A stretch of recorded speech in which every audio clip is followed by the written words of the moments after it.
यहाँ देखिए हमारी चाय, ज़्यादा चाय नहीं, थोड़ा सा चाय मैंने बनाया है। तो दोस्तों मैंने चाय पी ली है और चाय पीने के बाद थोड़ा सा फ्रेश इतनी गर्मी में भी चाय पीने का मन कर रहा है क्योंकि बहुत ज़्यादा सर में दर्द हो गया है। यहाँ पर दही निकाला है, ठंडे ठंडे दही है गोपाल जी के लिए, तो दही का भोग लगा देते हैं। बेल का शरबत बहुत अच्छा लगता है ठंडा ठंडा। गोपाल जी को उठाते हैं, उनको दही का भोग लगाते हैं। तभी गोपाल जी सोए हुए हैं मेरे रूम में, वहाँ एसी चल रहा है ना, तो वहाँ पर हम सुलाए हैं और यहाँ पर चलते उठा कर लेके आते हैं दोनों को। तो यहाँ देखिए गोपाल जी को मैंने और राधा रानी मेरी बेटी रानी उठ गई है। अभी मैंने परवल, टमाटर और आलू मैंने उबाल कर लिया है, परवल मैंने कट कर लिया है और ये टमाटर, इसका हम बनाएंगे ग्रेवी, प्यूरी बना लेंगे। उसके बाद यहाँ मैंने हरे वाले धनिया और 2 प्याज और यहाँ पर अदरक है और हरी मिर्च से मैं तड़का लगाऊंगी। तो इसे हम बनाएंगे पोहा। सबसे पहले नाश्ता में हम पोहा बनाएंगे, सब्जी हम बाद में बनाएंगे। आलू मैंने बॉयल कर लिया है, सिर्फ इसका छिलका निकालना है, तो छिलका निकाल के सब्जी बनाएंगे, आलू परवल की सब्जी। सबसे पहले हम जा रहे हैं पोहा बनाने के लिए नाश्ता में। तो यहाँ मैंने प्याज और काजू को उबाल लिया है ग्रेवी बनाने के लिए। कुछ अलग तरीके से हम सब्जी बनाएंगे आज ग्रेवी वाले। तो यहाँ काजू और प्याज को मैंने उबाल लिया, इसको हम ग्राइंड कर लेते हैं, प्योर बना लेते हैं। क्या है चाहिए प्लेट में खाना बनाने के लिए? वहीं पर है, देखना बैठ पर। कान्हा जी को स्नान कराया जा रहा है रेती के, सबसे पहले नहा लेता है। तो मैं सब बोली कि कान्हा जी को स्नान करा दो, उसके बाद हम आएंगे तो उनका श्रृंगार करेंगे। तो तब तक हम बना लेते हैं पोहा, उसके बाद जाएंगे नहाने के लिए। अभी सुबह के 7:45 हो रही है, गर्मी बहुत ज़्यादा लग रहा है ना। 8 बजे ही बहुत ज़्यादा धूप निकल आता है, ऐसे तो 5 बजे ही सूर्यदेव निकल जाते हैं, सूर्य देवता निकल आते हैं 5 बजे। 5 बजते बजते सूर्य भगवान जो है काफ़ी ज़्यादा एकदम उजाला, हल्का हल्का धूप भी होना शुरू हो जाता है उसी समय। यहाँ इसको प्याज को हम कर लेते हैं ग्रेवी, और इसमें ना काजू और प्याज को उबाल लिया है ग्रेवी, सफ़ेद वाली ग्रेवी बनाएंगे जो कि जो छोले में, मटर छोले में और ये सब डलाता है। आप कुछ भी डाल सकते हैं, अगर आप मटन खाते हैं तो उसमें ये ग्रेवी काफ़ी ज़्यादा डलाता है, तो इसको हम बना लेते हैं ग्रेवी।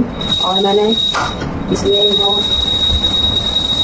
इसमें मैंने काली मिर्च और जीरा को ग्राइंड करके एक ही बार रख देते हैं मसाले के साथ सब्जी में डालने के लिए। तो इसे हम डब्बा में रखते हैं, इसमें रख लेते हैं मसाला, जीरा और काला मिर्च जो पाउडर खाना खत्म हो गया था, तो इसमें रख लेते हैं। थोड़ा सा रखेंगे, आधा क्योंकि बहुत ज़्यादा है, और आधा हम दूसरे डिब्बे में रखते हैं। इतना ठीक है। और क्या लोटा वही ना है, सब वहीं पर है। इसमें मैंने काली मिर्च जीरा का पाउडर बनाया था, तो इसमें मसाले के साथ रख दी है। तो एक मैंने चल जाता है, इतना पीस कर रखते हैं ना, तो सारे सब्जी में डालने के लिए मेरा डेली हो जाता है। ऐसे तो मसाले के साथ पिसवा सकते थे, मगर मैं इसे ना जीरा और काली मिर्च घर पर ही पीस के ग्राइंड करके रखती हूँ एक बार, और इसे एक डिब्बे और में रख देती हूँ, जो कि एक डब्बा अलग रखती हूँ। जैसे कोई पूजा पाठ की बनाना रहता है फेस्टिवल में, तो उसमें सेपरेट मसाला मेरा अलग रहता है, डेली बनाने का मसाला अलग रहता है। तो इस डब्बे में रख दूँगी। जिस दिन पूजा पाठ का जो सब्जी बनता है ना, उसमें ये मैं रखती हूँ, इसमें से निकाल कर डालने के लिए। चलिए दोस्तों बनाते हैं पोहा, बहुत ही सिंपल तरीके से बनाएंगे और बहुत ही टेस्टी बनाएंगे। तो सबसे पहले मैंने डाला है कुकिंग ऑयल, उसके बाद काले वाले राई और जीरा। तो यहाँ देखिए चटक चुका है, चटकने के बाद इसमें डालेंगे हरी मिर्च कटा हुआ। तो थोड़ी सी चटकने के बाद इसमें हम डाल देंगे हरी मिर्च कटी हुई। 4 मैंने हरी मिर्च मैंने काटा है, क्योंकि ज़्यादा तीखा हो जाता तो बच्चे नहीं खाते हैं, इसलिए मैंने हल्का सा तीखा ही बनाऊँगी। उसके बाद इसमें हल्का सा रोस्ट कर लेंगे, हल्के से भूनेंगे। इसमें हरी मिर्च भून गई है, हल्के से भूनेंगे, ज़्यादा भूनेंगे नहीं, हल्का सा रोस्ट करने के बाद डाल देंगे इसमें 1 टुकड़ा अदरक कटा हुआ। उसके बाद साथ ही डाल देंगे इसमें प्याज, 2 प्याज मैंने काटा है मोटा मोटा बारीकी। तो इसे भी हल्का सा रोस्ट करेंगे, हल्का सा ही भूनेंगे, ज़्यादा पोहा में जो है प्याज को नहीं भुना जाता। हल्का सा रोस्ट करने के बाद इसमें हम डालेंगे मसाले। तो मसाले जो कंटिन्यू आप सब्जी में डालते हैं रेगुलर, वही मसाले डालेंगे, हल्दी पाउडर, धनिया पाउडर, काली मिर्च पाउडर और शिमला मिर्च पाउडर। तो ये सारी चीज़ डालकर अच्छे से मिक्स कर लेंगे। मिक्स करने के बाद हल्का सा मसाला भुनने के बाद डाल देंगे साथ ही पोहा। पोहा मैंने जो है थोड़ी देर पहले ही इसको अच्छे से वॉश कर छन्नी में छान लिया है। उसके बाद इसे भी अच्छे से मिक्स कर लेंगे, 2-3 मिनट पकाएंगे, ज़्यादा नहीं पकाना है। 2-3 मिनट इसको भुनने के बाद इसे हम इसमें डालेंगे। सबसे खास चीज़ इसमें डालना भी बाकी है, जो कि उसी से टेस्ट आएगा, तो लास्ट में डाला जाता है। तो इसको हल्के से हम रोस्ट कर लेते हैं, और भुनने के बाद डालते हैं इसमें नमक। तो नमक मैं लास्ट में डालती हूँ, जो कि सारे मसाले भुनने के बाद, थोड़ी सी पोहा भुनने के बाद हम लास्ट में डालते हैं नमक। तो मैंने इसमें नमक डाल दिया है। नमक डालने के बाद स्वाद अनुसार डालेंगे, जितना आप खाते हैं वही हिसाब से। तो बस इसे भी हम अच्छे से मिक्स कर लेते हैं। मिक्स करने के बाद इसमें डालेंगे लास्ट में, और लास्ट में 2 चीज़ ये अगर नहीं डालेंगे तो आपके पोहे टेस्टी नहीं बनेंगे, इसलिए ये डालना ज़रूरी है। अगर आप फ्रेश धनिया पोहा में खाते हैं तो इसमें डाल सकते हैं, नहीं खाते तो स्किप कर सकते हैं। मुझे पोहा में फ्रेश धनिया पसंद है, इसलिए मैं इसमें डालती हूँ, और टेस्टी भी बहुत अच्छा आता है धनिया डालने से। उसके बाद कस्तूरी कस करके डाल देंगे। इसे भी अच्छे तरीके से मिक्स कर लेंगे। मिक्स करने के बाद ऑलमोस्ट पोहा रेडी हो चुकी है। 1 मिनट और पकाएंगे, 1 मिनट से ज़्यादा नहीं पकाएंगे। उसके बाद डाल देंगे लास्ट में हम नींबू, आधे नींबू डालेंगे निचोड़ कर। नींबू का रस डालना जरूरी है, इसी से आपका टेस्ट आएगा, खट्टी मिर्च कुछ मीठी आएगी, चटपटा आएंगे। तो यहाँ देखिए सादे सिंपल बिना मूंगफली के मैंने बनाया है, क्योंकि हमारे बच्चे मूंगफली नहीं खाते हैं, इसलिए मैं मूंगफली नहीं डालती हूँ। क्योंकि मूंगफली जब भी डालती हूँ ना तो मूंगफली अलग करके बच्चे खाते हैं। तो लीजिए तैयार हो गया पोहा, और मैं यहाँ देखिए नहा धोआ कर आ गई। तो दवा मेरा रह गया था, सुबह में नहीं खाई थी, तो अब हम खा रहे हैं गुनगुने पानी के साथ। मुझे दवा लेनी होती है गुनगुने पानी में, विंटर समर सब दिन मैं गुनगुने पानी के साथ ही दवा ले लेती हूँ। साथ ही मेरा गर्म पानी भी पीना हो जाता है। तो डेली मेरा ये खाली पेट ही दवा होता है लेना। तो उसके बाद मैंने थोड़ी सी पूजा पाठ मैंने कर ली है। उसके बाद आज थोड़ा सा काम पेंट का रह गया है, जो कि पेंट का काम होने वाला है, जो कि दोपहर में उसी सारे चीज़ में मैं बिजी हो जाऊंगी।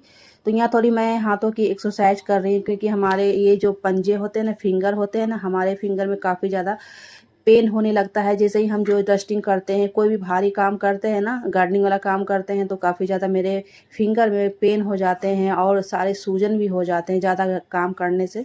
तो इस तरह से थोड़ी सी हम एक्सरसाइज करते हैं उंगली में, इस तरह से एक्सरसाइज करने से काफ़ी आराम मिलता है।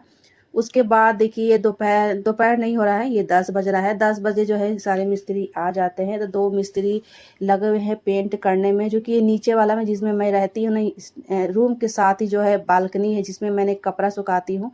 तो ये बालकनी जो है दीपावली के समय से ही रह गया था पेंट होने के लिए, तो अब जाके हो रहा है। क्योंकि जो 4 तल्ला मेरा ये जो फ्लैट कंप्लीट हो रहा था ना, उसमें थोड़ा सा पेंट वाला काम था, तो उसी में से पेंट का काम भी हुआ, और थोड़ा सा नीचे भी काम था। तो ये सारे काम से पहले हालत देखेंगे ना वीडियो में, तो किस तरह से जो है बीच में सोफे रख कर पेंट हुआ है, बहुत ही गंदे हो गए हैं ये रूम। और क्योंकि इसी रूम से सटे हुए ये गेस्ट रूम है, गेस्ट रूम से सटे हुई बालकनी हमारा है, यहीं पर हम कपड़े सुखाते हैं, छत पर नहीं जाते हैं, क्योंकि बहुत छत हमारा बहुत हाइट है, इसलिए मैं यहीं नीचे ही जो है कपड़े मेरे सूख जाते हैं। तो ये गेस्ट रूम से सटे ही मेरे बालकनी है, इसमें पेंट होना रह गया था, दीपावली के टाइम से ही रह गया था, जो कि अब पेंट हो रहा है। तो ये लास्ट पेंट का काम हमारे यहाँ लास्ट हो रहा है, इसलिए बचा कुचा जो पेंट रह गया था आज हो रहा है। तो छत पर भी बहुत सारे पेंट हुए हैं, उसमें से सारे पेंट बचे हुए थे। तो पेंट खराब होने से अच्छा है कि हम क्यों ना जो बालकनी का पेंट रह गया था इसमें हम पेंट करवा देते हैं। ये गेट भी रह गया था, दीपावली के टाइम से ये गेट रह गया था, सारा पेंट हो गया था। ये बालकनी हमारा रह गया था, इसी में हम कपड़े सुखाते हैं। ये विंडो भी पेंट हो चुका है। तो लास्ट पेंट का काम अब लास्ट है, अब पेंट का काम नहीं है, इसलिए आज का मैं थोड़ा सा सोची क्यों नहीं वीडियो बना देती हूँ। आज पेंट का लास्ट काम हो गया है। ये देखिए हमारा बालकनी है, बहुत ही सुंदर है। मैं चारों तरफ से जो है एक ग्रीन लगा दी, ताकि कभी भी आंधी पानी आए तो कपड़े उड़े ना, तो इसमें सेफ्टी रहता है। उसके बाद यहाँ मैं अच्छे तरीके से फिर से दोबारा से सुबह में मैं पोछा लगाई थी, डस्टिंग भी की थी। फिर से ये रूम गंदे हो गए हैं, तो इसलिए मैं फिर से अच्छे तरीके से इसको झाड़ झूर करना, फिर से पोछा लगाना पड़ेगा। सबसे पहले तो मैं झाड़ झूर कर जो है अच्छे से झाड़ू लगा लूँगी। झाड़ू लगाने के बाद ना बहुत ज़्यादा इसमें डस्ट है, क्योंकि बालकनी से सटा है। बालकनी में भी बहुत सारा काम हुआ, पेंट हुआ, बहुत सारे सामान एक्स्ट्रा रखे हुए थे, सारे सामान हटाने में ना ये रूम में बहुत सारे गर्दे आ गए थे, यानी डस्ट आ गए थे। तो इसको अच्छे तरीके से मुझे साफ़ करना है, और शाम भी हो रही है, तो ज़्यादा हम कुछ नहीं करेंगे। बालकनी हम कल करेंगे, क्योंकि बालकनी साफ़ करने लगेंगे ना तो रात हो जाएगी। अभी रिया को कोचिंग भी छोड़ने जाना है, तो तब तक अभी टाइम था, तो मैं सोची क्यों ना यहाँ हम साफ़ सफाई कर लेते हैं। 10 से 15 मिनट हमारे पास टाइम थे, तो मैं सोची क्यों ना फटाफट जो है ना साफ़ कर कर पोछा लगा लेती हूँ। बाकी का हॉल रूम में पोछा लगा ली हूँ, दोबारा से मैं पोछा लगा रही हूँ। सुबह में तो पोछा लगा है, फिर से जो है गंदी हो गई थी ना, तो मैं फिर से जो है पोछा लगा लेती हूँ। और कल बालकनी करेंगे, क्योंकि अभी टाइम नहीं है, तो बालकनी करेंगे तो बहुत ज़्यादा टाइम लग जाएगा, क्योंकि उसमें बहुत सारे सामान है, अच्छे से साफ़ करके रखना होगा। तो मैं सोची क्यों नहीं, यहाँ पर बच्चा पढ़ता है, तो मैं सोची यहाँ साफ़ कर लेते हैं। तो यहाँ पर झाड़ू लगा कर ना अच्छे तरीके से यहाँ पर हम जो है ना पोछा लगा लेंगे। बहुत ज़्यादा डस्ट निकल रहा है, तो मैं सोची कि पूरे सोफ़ा हटा हटा कर करूँगी, मगर इस साइड में उतना गंदा नहीं है क्योंकि इस साइड में विंडो इधर विंडो नहीं है। जिधर विंडो था ना उधर काफ़ी ज़्यादा गंदे थे, तो उधर सोफ़े हटा कर ना अच्छे तरीके से साफ़ कर लूँगी। और बहुत ज़्यादा डस्ट निकला है। नए घर कहने की होती है, नए घर में सबसे ज़्यादा काम होता है। जैसे-जैसे आप काम करवाते हो ना, जैसे कि वार्डरोब का काम करवाते हो या फर्नीचर का काम करवाते हो, कुछ भी का काम करवाते हैं तो काम आपका बढ़ ही जाता है। जैसे कि पेंट का काम हो रहा है, पुट्टी का काम हो रहा है, बहुत ज़्यादा काम हो जाता है। मैं शुरू से आज तक देख ही रही हूँ कि कितना घर में जब भी हम काम लगाते हैं तो मेरी हरासमेंट हो जाती है, मेरी थकान हो जाती है। सफाई इतनी करनी हो जाती है ना कि लेबर मिस्त्री उतनी साफ अच्छी तरीके से कहाँ करते हैं, हल्के फुल्के मोटे मोटे जो है साफ करके चले जाते हैं। बाकी जो आपको बारीकी से साफ करना होता है ना, खुद ही करना पड़ता है। मुझे पता है कि मैं जो घर बनवाता है ना उसको पता होता है कि नए घर में कितने काम होते हैं। मिस्त्री के साथ रहकर काम करवाना, हर चीज़ बारीकी आपको बारीकी से देखकर काम करवाना, ये चीज़ ना मुझे पता हो गया है कि घर बनवाने में कितनी मुश्किल होती है। कहने से होता है नहीं कि घर बनाना है, जो घर बनाता है उसी को पता चलता है। मुझे तो इतनी अनुभव हो गई है ना कि मुझसे कोई अगर राय ले ना, तब मैं तो यही कह सकती हूँ कि आप बने बनाए फ्लैट ले लें मगर घर ना बनवाएं, क्योंकि घर बनाने में इतनी परेशानी होती है। आपके बहुत ज़्यादा पैसे भी खर्च होते हैं, आपके जो एनर्जी भी जो लॉस होती है ना, समय इतना देते हैं घर बनवाने में कि आप ही को पता होगा। जो घर बनवाता है ना उसको पता है कि घर बनाने में इतने कहने से कुछ भी नहीं होता है, जो बनाता है उसी को पता चलता है। तो जब रेंटेड मकान में रहती थी तब सपना था कि मेरा एक खुद का घर हो। जब खुद का घर हो गया ना तो इतना काम करना पड़ता है कि हालत ही खराब हो जाती है। जब देखो काम काम, क्योंकि जब भी हम घर में काम लगवाते हैं ना तो काम बहुत ज़्यादा जिम्मेदारी इतनी बढ़ जाती है ना कि पता भी नहीं चलता है कि कब सुबह होता है कब शाम हो जाता है। कहीं जाने की फुर्सत भी नहीं होती है कि कहीं हम रिश्तेदार में जाएं, कहीं जाएं घूमने फिरने जाएं, क्योंकि घर बनाने में इतना आसान नहीं होता जितना आप सोचते हैं। सोचने से कुछ नहीं होता है, जो करता है उसी को पता होता है। तो यहाँ देखिए मैं पोछा लगा लेती हूँ पूरे गेस्ट रूम में। मैं तो पूरी जगह लगा ली हूँ, जैसे कि पूरे हॉल में, रूम में। दोबारा से मैं पोछा लगाने के बाद यहाँ लास्ट में आई है साफ करने के लिए। कहने को तो 4 फैमिली है मगर काम बहुत ज़्यादा हो जाता है। छत पर सुबह गार्डनिंग का काम करके आई। ये हमारा बालकनी है, इसी में हमारा कपड़ा सूखता है। विंटर हो, समर हो, बरसात हो, इसी में कपड़ा हमारा पूरे फैमिली के सूख जाता है। तो ये बालकनी इसलिए मैं रखी हूँ। और इसमें बहुत बड़ा बालकनी है, ऐसा नहीं कि छोटा मोटा बालकनी है। बहुत सारा कपड़े इसमें आ जाते हैं, सूख भी जाते हैं। छत पर जाने की कोई ज़रूरत नहीं होती है। तो आई होप आज की ब्लॉग अच्छी लगी हो तो चैनल को लाइक करना, सब्सक्राइब करना, इस तरह वीडियो ब्लॉग देखने के लिए। तब तक के लिए thank you, bye bye friends.